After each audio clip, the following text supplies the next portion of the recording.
Jessica LaRusso from Workplace Education Manitoba, and I'll be your host and support person today at this webinar titled Customer Service. Before I introduce our instructor today, I'd like to review some features that you'll be using during your webinar and, of course, some troubleshooting as well. On the top of your screen, you'll see three icons: a smile emoji, a question mark, and a blue box, and, of course, a telephone. The emoji will open up a variety of expressions, such as thumbs up, thumbs down, smiley face, sad face. Your instructor will ask for feedback and also ask you how you feel from time to time, and you can use those emojis. The question mark in the blue box will allow you to ask questions that the instructor will answer after the webinar is over, and the instructor may ask for private comments as well, and she'll prompt you to use that particular question mark in the blue box. As well, if you need to switch to the telephone icon is there for you. Lastly, there's an option for you to chat. It's on the left-hand side of your screen, and you may use that option for group comments and interaction as well. Now, if you refer to the chat section, you'll see two links, and those two links are support links, that if you need extra support, those two links will open up a lot of information, such as questions and answers, for example. Also, I've added my email address, which is jlorusso@wem.mb.ca, and you can email me. I check my email often for any support or questions. I'll be there for you. As well, for the people who are on the telephone, I have added my telephone for texting only, and that is 204-770-4864, so that if you need to text me with any questions or any information, please do so. As well as there is a assessment form or JOT form in the chat area, which you can download right now and fill out the questions, but we'll give time to fill out those questions a little later on. I will private message you with a thank you for filling out the form, and we do need those forms for feedback, as well as to customize the workshop for you. So before I, or I should take this opportunity to thank everyone for being here today, and I'm so happy to introduce our instructor, Rochelle Amy. Rochelle Amy has an impressive professional career in education. She's been engaged in education and development since the year 2000, and it has spanned and included university to K-12 and adult education. Rochelle Amy's focus is on the nonprofit sector in both administration, marketing, and communications. She has instructed and trained also in nonprofit settings as well, and she's an absolute amazing instructor in essential skills. So we are so very proud and happy to have her at Workplace Education Manitoba since 2019. And she works at the Interlake West Centre. On a personal note, and I am so very proud to say this, that Rochelle has gone back to school recently to get her master's degree in leadership. So I am so very thrilled. And she continues to add value to her students through her ongoing continuous learning plan. So help me welcome, with the applause emoji located at the top of your screen using the emojis, and help me welcome Rochelle Amy. Rochelle, I'm so very excited to learn from you today. And Rochelle, you have the screen. Thank you. Thank you, Jessica. I love gathering with you and being able to do this. Glad to sort of see you. You know, I could see maybe names or whatever of people who've joined today. I'm curious. I had to, get up and put myself on this webcam for you today. So tell me where you're at. Who is not dressed for work? Like, you would not want to turn the webcam on right now. Are you like having your pajama day, messy bun day, haven't shaved today? Anybody in that zone that you're glad you don't have the camera on you at this moment? Or should we just flip it on so that everybody could join with their camera? It's so funny. seen all the little memes and everything that have gone around about all these Zoom calls and people forgetting and leaving their microphones on when they go to the washroom? What a different era we're in, right?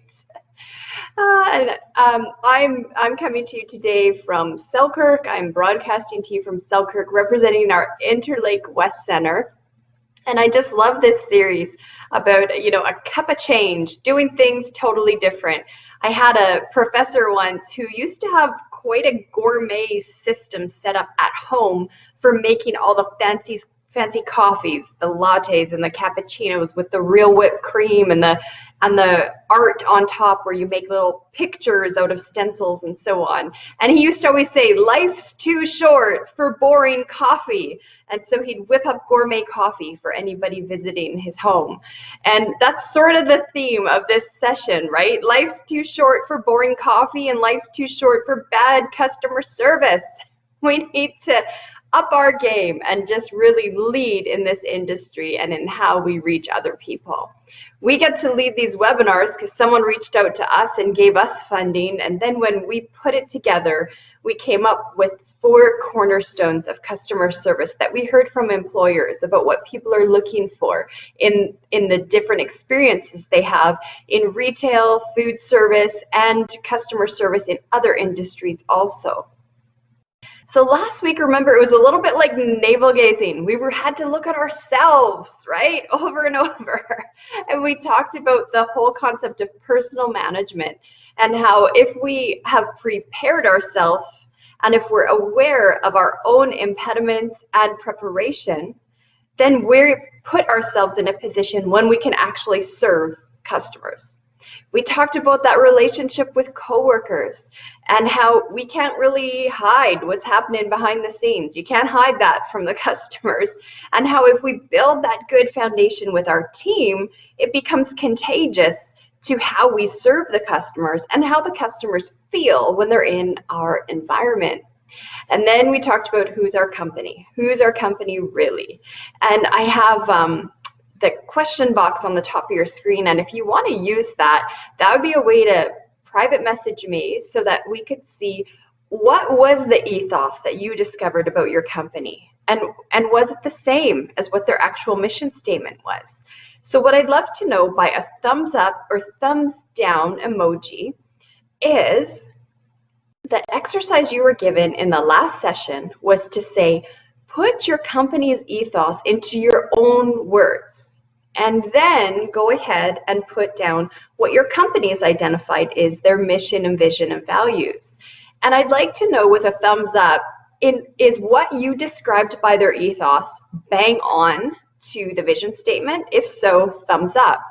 Or did you write an ethos statement that was worded different? You were able to mine and pull out different values that were unspoken and unwritten, that were not in the mission statement. So if your ethos statement looked different than the vision statement, give me a thumbs down emoji. So your words were identical to the company's, thumbs up. Your description was slightly different, thumbs down. If you didn't do your homework, give me the crying emoji.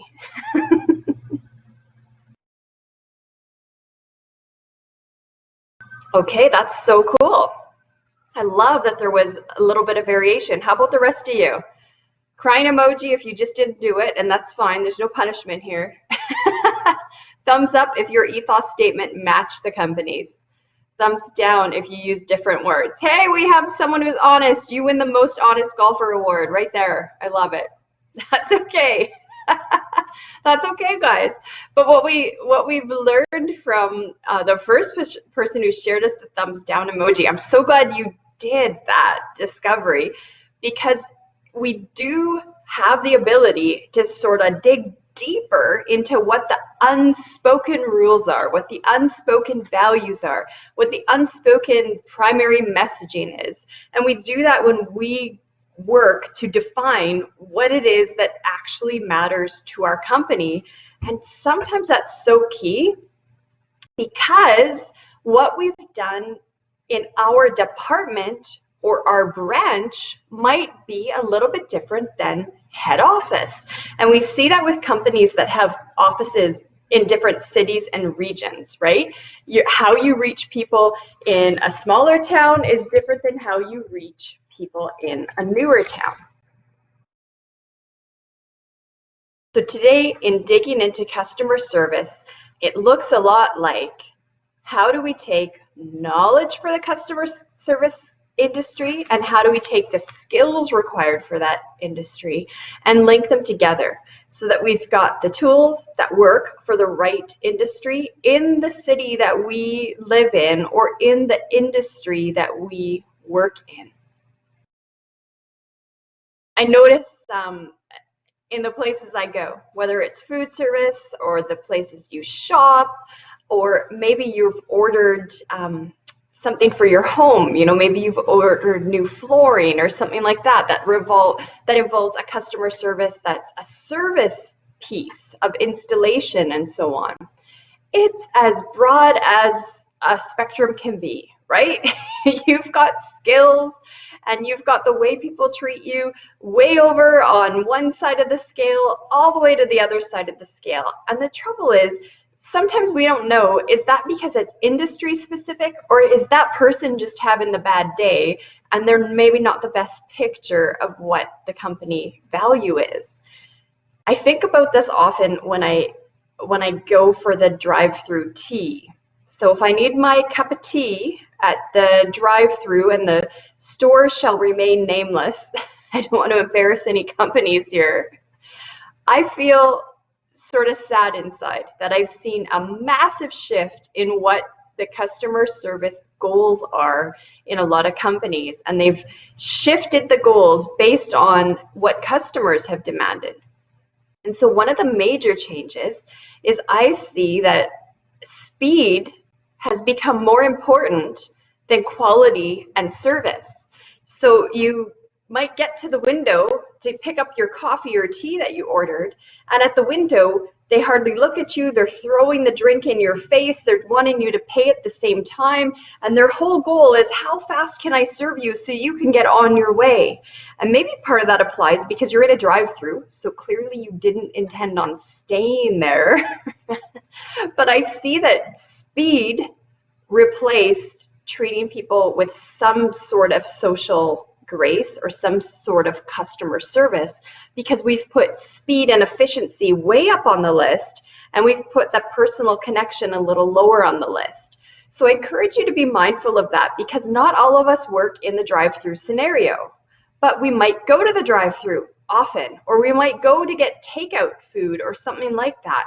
Well, there's one aspect to customer service that's so focused on speed and efficiency, it might not match your workplace. Maybe your workplace is focused on quality, knowing the person's name, being detail-oriented, knowing how to be thorough and build a relationship with them. So you can't necessarily take your cultural reality of what you're experiencing in customer service and make that and force that to happen in your workplace. You got to be really attuned to what does your industry need.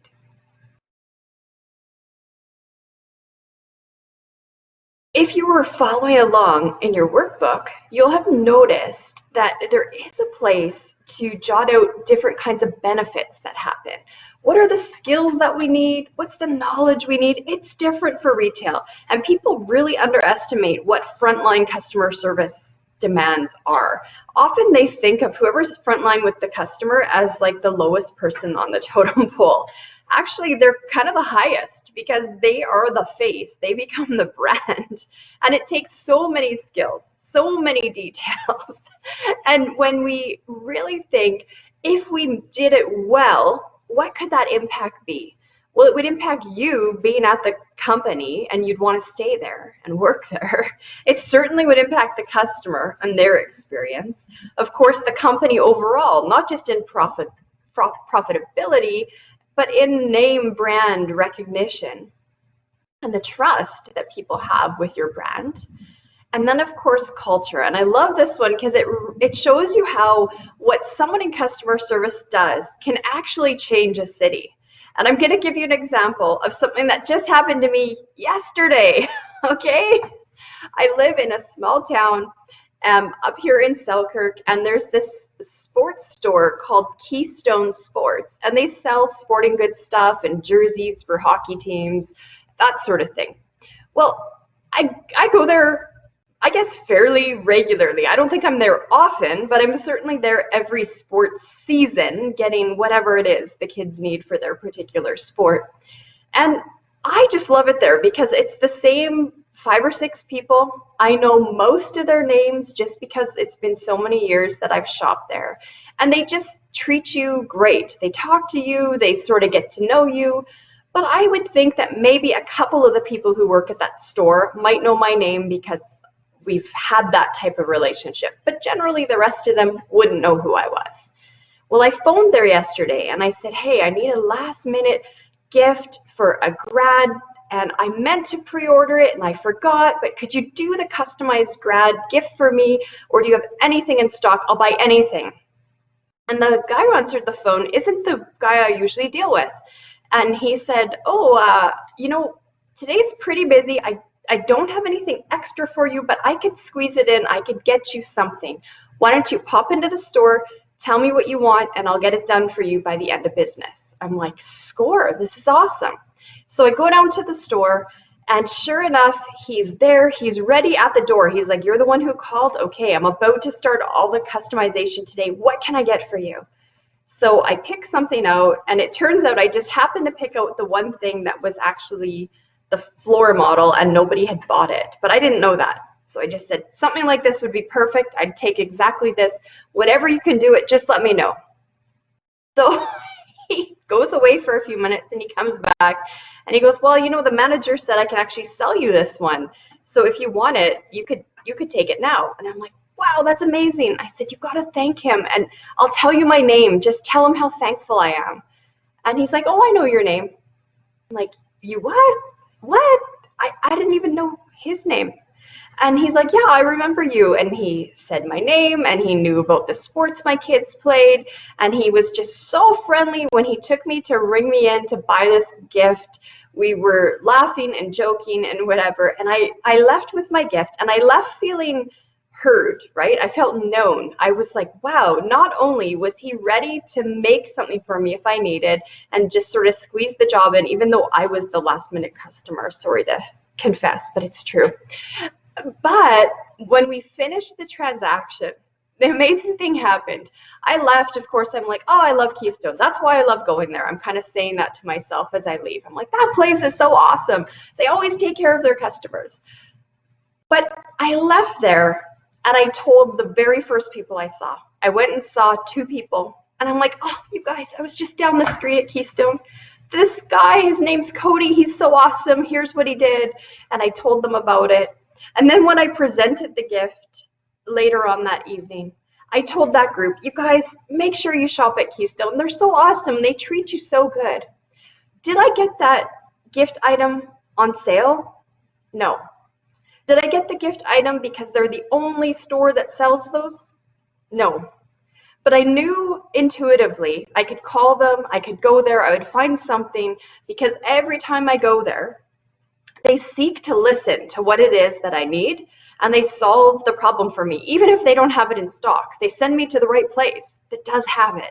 So they're a great example of how, if you were to ask me, what do I love about my town or my area that I live in? That's one of the things I love, that people, store owners, still know your name.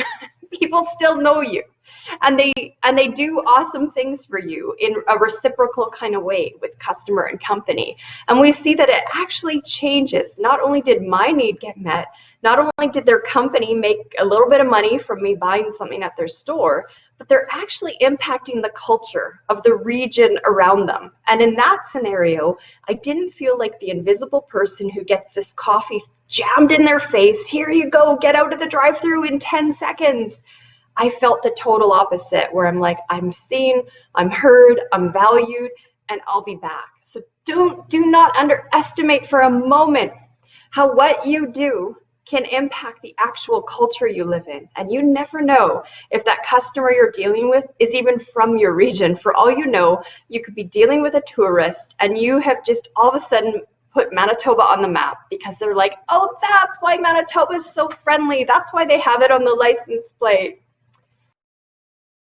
In the whole idea of making that connection with customers and making the connection so that your company can be the brand that people recognize and trust, it really comes to recognizing that rhetoric won't cut it.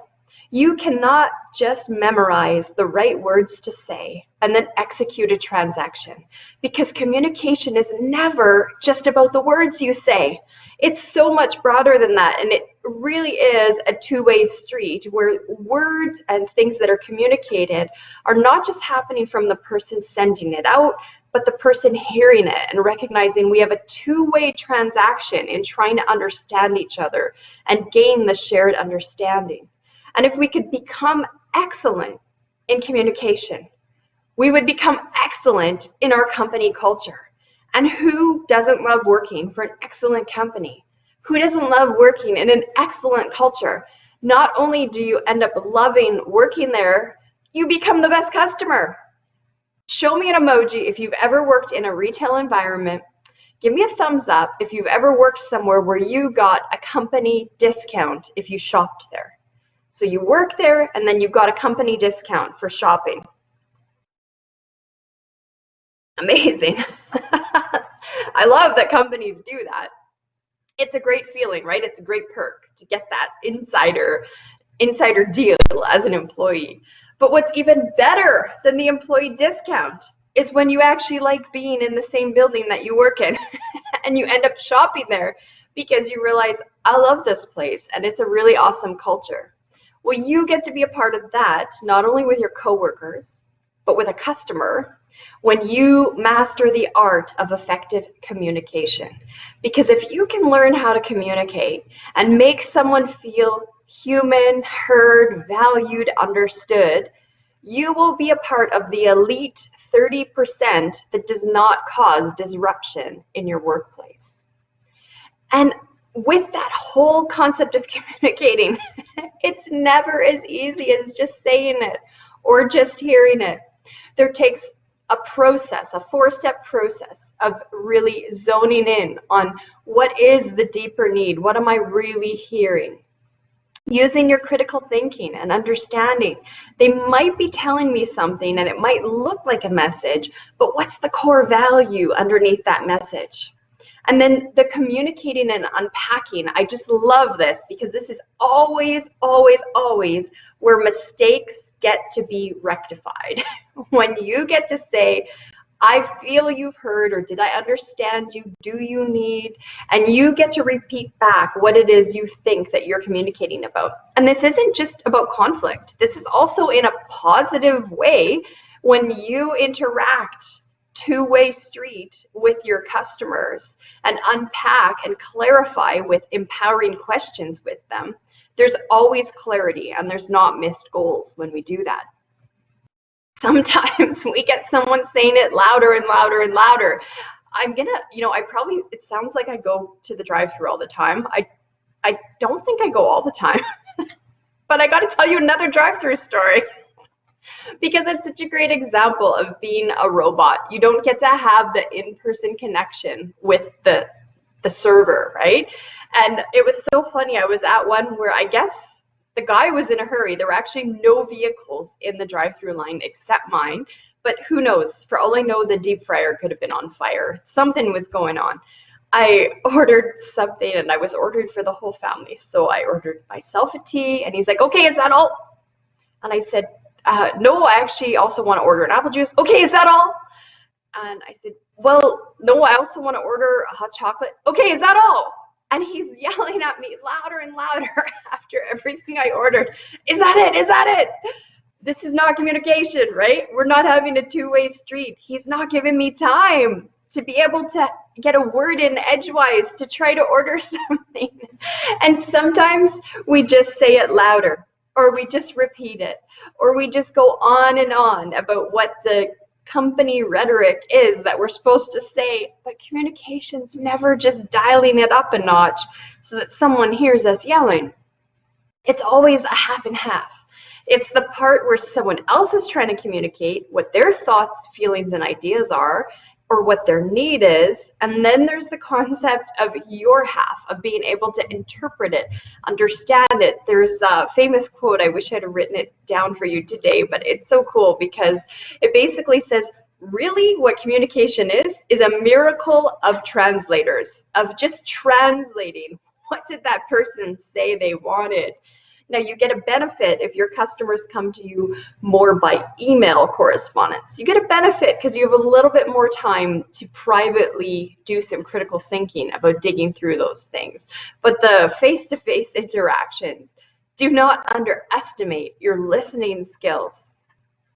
And it takes a lot of courage to just step up and say, I gotta be brave. I just gotta ask the question. We often think it's the dumb question, but it's like, dig in with the questions until you feel like you are able to have the person say, yeah, you got it. That's exactly what I need. Because so often we've just thrown our darts out there on what we think someone wants or needs and find out that we're like nowhere even close to the target. And so that whole concept, write this down. Your goal with communication is not to solve the problem. It's not to make the conflict go away. It's not to make a sale. Your goal is shared understanding. If you do that, all those other things happen. You do get to make the sale and have the conflict go away. And it does take a little bit of that internal evaluation again. What are my communication skills? And this is in your workbook for you to go through. And you can go through this privately. I'm not going to put you on the spot for it.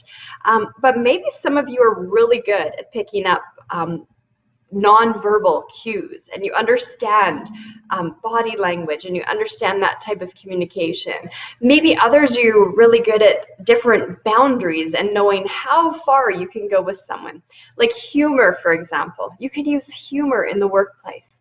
And humor sometimes can be really disarming for someone, where it just puts them at ease and they're able to interact with you as a customer.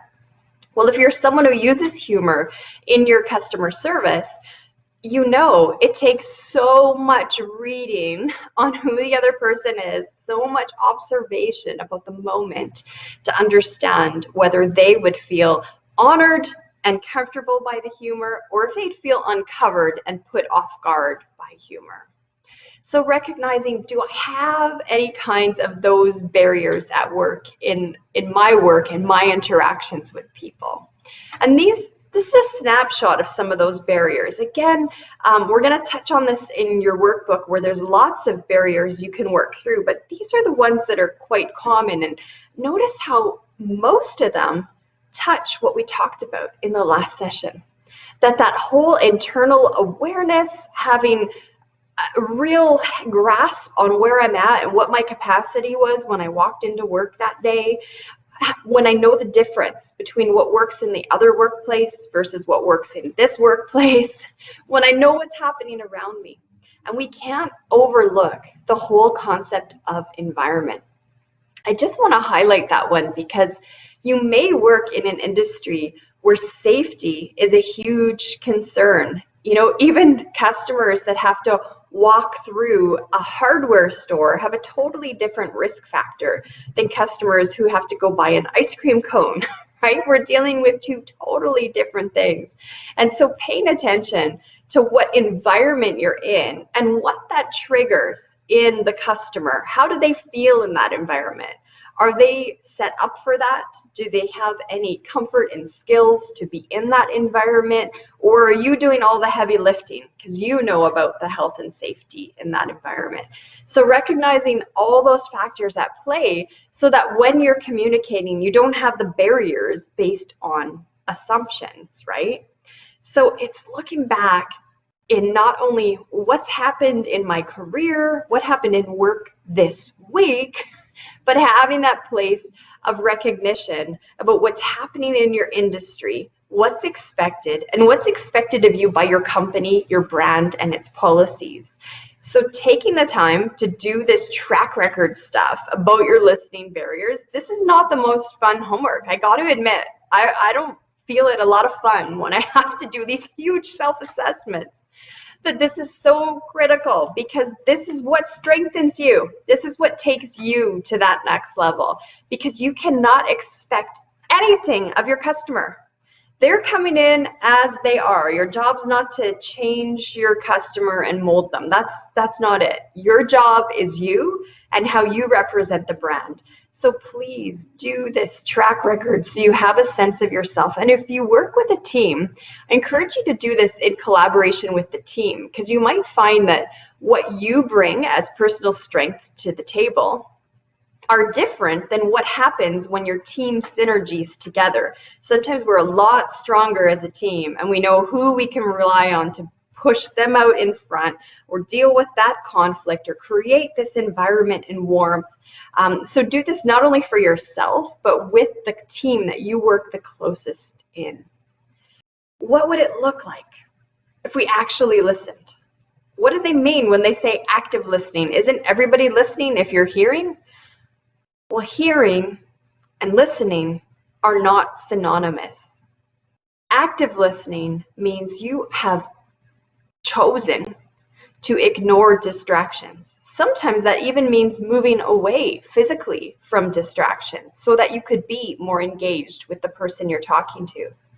Listening to the keywords and the major points, asking those questions, clarifying questions, that is so critical. And being able to read nonverbal, absolutely huge. And if there's one thing that we experience culturally when we meet people from different cities, regions, countries, different workplaces, we get to see there's totally different verbal cues that happen, or nonverbal. I just spoke with someone recently who's left the construction industry, a young woman in her 20s, and she's worked in the construction industry for several years, and she's leaving that to transition to a totally different industry. And as she's preparing for the new industry, she's recognizing that the nonverbal body language and the tone of her voice and the presentation she had on how she dressed and everything, there was a very acute need for what that looked like in the construction industry. And for her to thrive and survive and maintain in that industry, she had to have a certain persona and know how to interact socially. And yet, in the other industry, she's finding, whoa, these puzzle pieces are completely different.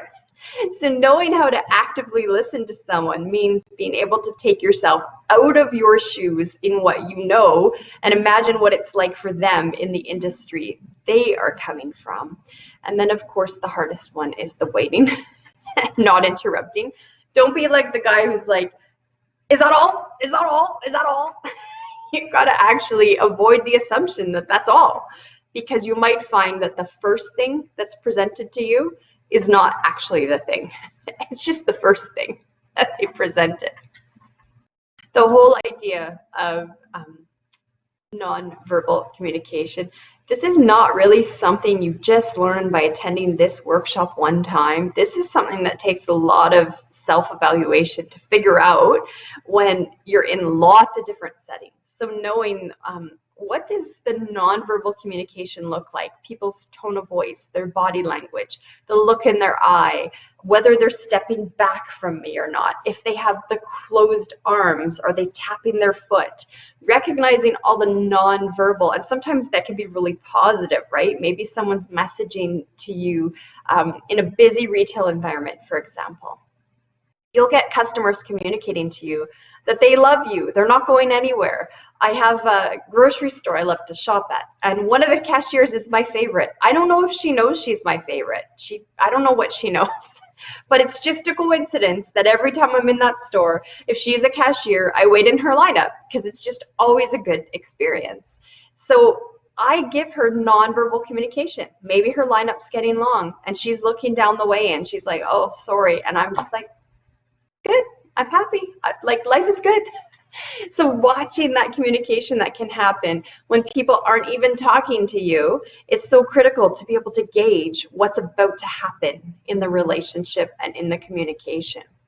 And when we lose people, the reason we lose people is always poor service. It's rarely, the statistics show, it's very rare that someone's leaving over the lack of quality or the lack of timing. they're probably leaving because of an encounter with a person. And that impacts your company financially so incredibly. It's a phenomenal statistic that for every dollar you would cause your company to lose because of poor customer service. So just imagine maybe someone's buying something worth $1, you offend them, they decide they're not coming back. It's not an equal equation that now you just need one new customer to replace them. The statistics show that it actually takes 10 new buying units to replace the $1 that was lost. So the poor customer service ends up costing us 10 times more than what we intended to spend on that one transaction that we had with people. So this has been prepared for you in your handout so that you can keep this and refer back to this. You may, in those moments of intensity, get a little bit cloudy and get lost in the, what do I do? Am I supposed to do this quickly? Am I supposed to just make them be quiet? Am I supposed to give them something for free? What am I supposed to do? Well, take that attention off of yourself and whether or not you'll be good at handling the situation. Take the ego equation out of it and employ the active listening techniques. Can I confirm what their top concern is? And can I clarify it in a way where I can ask that question back to them to make sure I got it? And can I put it into my own words? Just like we did with the ethos, right? We could put into our own words what we think our company's values were. This is very similar to this exercise. In the moment of interaction with the customers, it's being able to find out what's the ethos they're after. There's something they want that isn't coming across in the 3 sentences. And I need to unpack that to understand what's the actual value that they're looking for. And the very finest print at the bottom of this slide talks about, don't just be a parrot. You're not just repeating back word for word what they want. Parrots can do that. Your company could hire a bird to do that. What they really want you to do in customer service is know the customer and create a warmth and a rapport with them so that they feel like they've interacted with a human, not a parrot or not a bird. So we can go a little bit further with strategies here, strategies to get there. Of course, knowing your company is absolutely critical. And part of customer service is not just what you're saying, but like we talked about, the non-verbal communication. And sometimes that includes your uniform. That includes what we talked about last session about hygiene, presentation, what you're representing for the brand. You know, if you work as a chef, you wear a chef's coat while you're preparing the food. But you don't wear the same chef's coat tomorrow because it's dirty and gross. So your company is saying to you, you need to be in uniform for certain reasons, but then that's not enough. You also need to be in uniform in a way that represents the quality of the food that you're preparing. So knowing what those deep values are for your company, not just its policies, but why is that policy at work? Why do they need you to do that certain thing? It's because there's a message they're trying to get you to communicate for them.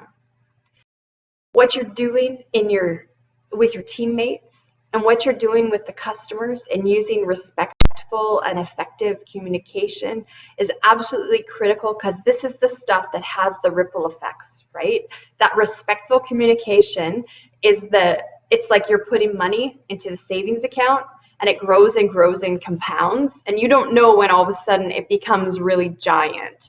This is what happens when we treat each other with respectful and effective communication, is we're putting into that savings bank of effective communication, and then one day it just overflows, and that's our culture that we end up working in, and why our customers go, oh, I love going to that store. Every time I go there, I feel so known and valued. If there's one thing I would love to tell people who are newer to the workforce, this might be it, is taking the initiative with problem solving and decision making. You don't always have the authority to be able to solve the problem the way you want. You know, maybe you're the one getting dumped on by the customer and you're thinking, I think I'm supposed to refund the sale, but I'm not allowed to refund the sale. Only managers can refund the sale. maybe you aren't the one who can actually give them their money back or offer them some kind of rebate. That's okay. We're not suggesting that you have to come up with the creative solution to solve every problem. What we would suggest is that there's the whole idea of just taking initiative. If you're the one walking by, open the door for the next one going through. If you see someone drop something, you pick it up, and you start to have critical thinking to think, what does this person need in that moment? And the fact that I'm here witnessing it gives me an opportunity to be a part of the solution. So this is really about taking initiative and not just being told what to do in every scenario. And prioritizing is critical, depending what type of shift work you work with. This looks so different in every workplace, but one thing that most places have in common is a to-do list has just about never killed anybody. It's huge for daily lists. And again, creating that positive environment, no matter the industry, no matter what that highest value is the highest value happiness? Is the highest value safety? Is the highest value profitability? I don't care what the highest value is, but what am I doing to create the environment that could foster that? Because really what we're doing with each other should be complementing each other. I don't have to be a really great civil engineer. I just have to be really great in my lane doing my thing and treating the civil engineer with respectful and effective communication. And then what ends up happening is we get to exchange services and exchange knowledge without disagreement and without fear. Because synergy is what makes the magic happen. What you can do as a team is always more than what you can do on your own. And no matter where we are, we just can't get away from this. Why do we have to have conflict? Life would be better with no conflict, no? I would enjoy it. We could have a little less conflict in life. But really we can't, and we have to reframe our thinking about conflict. Does conflict mean it's always deconstructive or it always tears down? Is that what conflict means? No, conflict actually can be so constructive because it can lead us, prompt us, urge us into a new place of creativity, innovation, and relationship. And if you've ever had a meaningful relationship in your life, whether that's with a sibling, a partner, your parents, you know that it's only those who've gone through the conflict and worked through it in a constructive way that have a deep and meaningful relationship. So that's the same principle in customer service. When we can actually work through it in a constructive way, we become a part of a team, not just leaving a boss in isolation to solve something, but we become a part of the team that makes people love the brand and want to come back. Identifying those sources of conflict so that we can get to the creativity and we can get to the innovation. This too is in your workbook and something that I would encourage you to be brave and ask your team about, especially if you're in leadership. Be brave and ask people, what did they think causes the conflict? What stresses people out in the workplace? The dividends of going through conflict in a respectful way and not just avoiding it, but actually going through it, is that so much energy comes to the table. Because all that power is underneath it, right? Conflict's like the iceberg. We can see a few things on the surface that we think are there, but when we're willing to go through that conflict, we actually get to go to the deeper level with the customer. We get to find out what's their buying habit. Why are they here? What do they actually need? What's their reach? And how can we impact the culture around us? So recognizing that culture that comes at us is a thing. Sometimes you can be off-put by how your customer's treating you. Are they really abrupt and they don't use the manners and the social graces and treat you in the way that you feel is a respectful way to interact? So recognizing what their language, their culture, their body language, and the actual words they're saying. How's that having a rub on you, and how does it affect your culture and the workplace you're in? Is it that everybody else is wrong? Or is it that there's differences and we haven't learned how to figure out all those differences just yet? I have no way of knowing if any of you joining us today are born and raised in Canada, new to Canada, if the company you work for is new to Canada, or what your coworkers are like. But what employers got together and did is they provided some research on recognizing those in Canadian culture have some distinctives about their workplaces that are different than other cultures. And it's really about people's worth and value, that although there are chains of command and there is a hierarchy in Canada, it doesn't undermine the value that every person has no matter where they are in the organization. It's sort of been said in the research that in Canadian jobs, it's expected, no one actually says it, but it's an unwritten expectation that when you're at work, and you work for your whole shift. And so just not understanding that cultural reality can create a real conflict between customers and employees. And the whole idea that it's a team, this is something to really explore if this is new to you, because team could mean something very different if you're coming from a different framework from somewhere else. And what does respect mean? Are you allowed to gossip about the customers behind their back? Are you allowed to stab coworkers in the back? Probably not, no matter what culture you're in.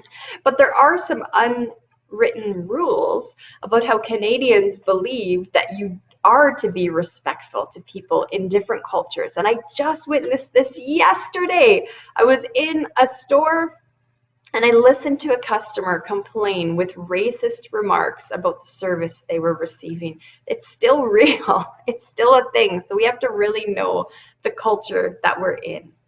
And when we want to measure, did we get there? How can we measure it? We measure it by what it looks like on the other side. So these are some of those markers of what it looks like on the other side of success.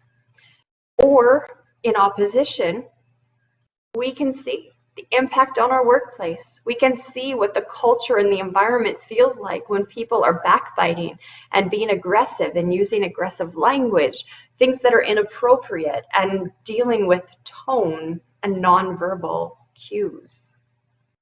Whatever's happening on the inside in your team, it's going to rub off to the outside. Now, we want to pause and just ask two questions here. One is I want to ask about your company's policies and procedures. And this is a piece to really unpack on your own and get an idea of what that looks like. Your company might have a chain of command for how you deal with conflict. Maybe you're required to call the supervisor over to intervene. Maybe you're required to write incident reports. Maybe you're required to copy someone in on an email correspondence. So there are policies and procedures that can't be overlooked just based on how you think you present yourself as a great customer service person. There may still also be those other layers. So recognizing that I know what my chain of command is and what's expected of me. And often this can even be unspoken. So just a heads up, sometimes it's a best practice that if you've worked through conflict resolution with a customer and it ended in a great way, let's say it ended perfectly or didn't end perfectly, it almost never hurts to just send that report or that email to the person next up on the chain of command or the person coming in on shift after you to say, hey, this is what happened, here's how we solved it, and here's the outcome. Because these things just tend to creep up and we need a trail of understanding how to work with that customer, or sometimes it's another company that we're dealing with. This is the part I just want to invite Jessica to join me back in here. She has a little bit of business for us to do. So we're going to take care of business, and then that should only take a couple minutes. And then I'm going to come back on and finish up with our last few tips and insights about customer service. Excellent. Thank you so much, Rochelle. I've asked some of our participants and also emailed them privately to fill out the feedback jot form. We use that particular form, that assessment, that only takes a few minutes to do, to gather feedback, customize information for webinars, and to really make sure that your experience with us is what you require and what you need to help propel your business, your organization, your profession, etc. So just take a few moments. If you there's been a few of you who have done the jot form, but a few of you haven't. So please click on the link and just take a few moments to finish or complete that jot form, and we'll just wait. And again, I want to thank the people who have already completed it. We really appreciate you for doing that. Thank you.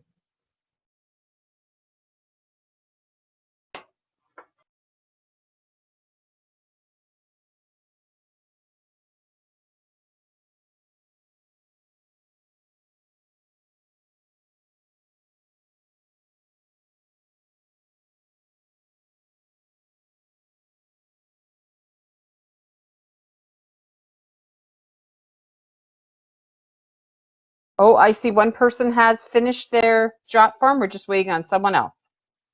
Thank you very much. Excellent. And the second person finished their jot form. So, Rochelle, I'm going to ask you to join us. There's the person on the telephone. I've emailed your jot form to you. So I want to thank everyone for filling out that jot form, and we appreciate it. Rochelle, you have the screen.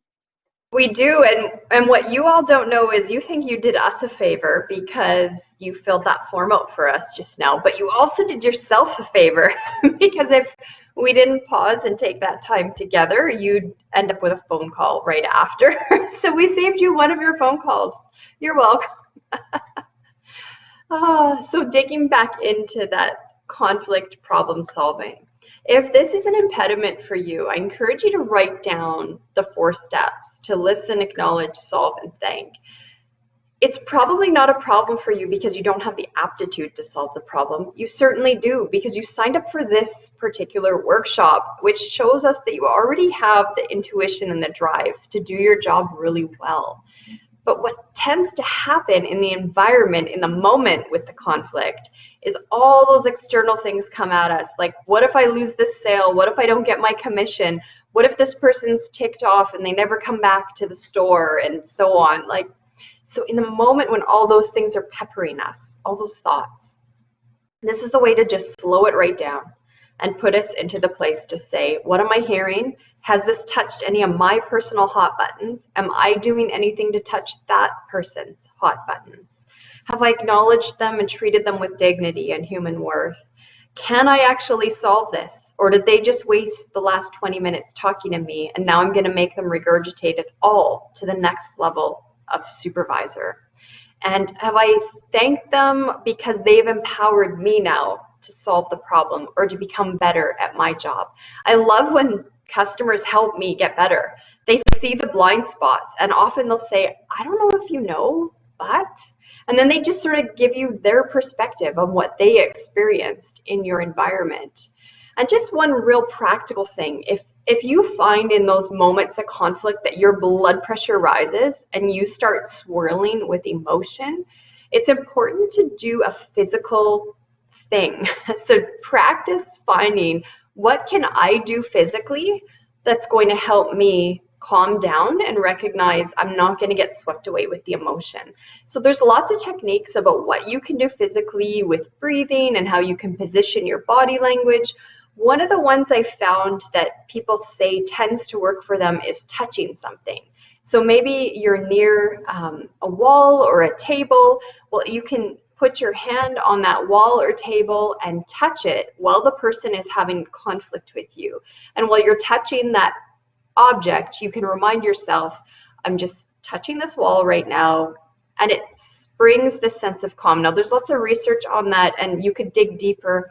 Unfortunately, I don't have the opportunity to do that with you today. We have to keep moving in this topic, but finding the one physical posturing thing that you can do, a way you can touch something so that you can override the emotions and the blood pressure that's happening in that moment. This is just like the coolest quote from Walt Disney. Of course, they're good. at making people feel a certain way. And it's probably because their leader recognized it's not just about tips and tricks and do's and don'ts and recipes and formulas and policies and procedures, but it's about how did someone feel while they were here in this environment? What did we create for them that made them feel known? It made them feel valued. It made them feel heard. What is it we did for them? Now, on that line, I thought I just got to share with you a story of what happened to me this morning, driving through the small town of Selkirk. Now, I'm not encouraging you all to move here. This isn't a sales pitch for Selkirk.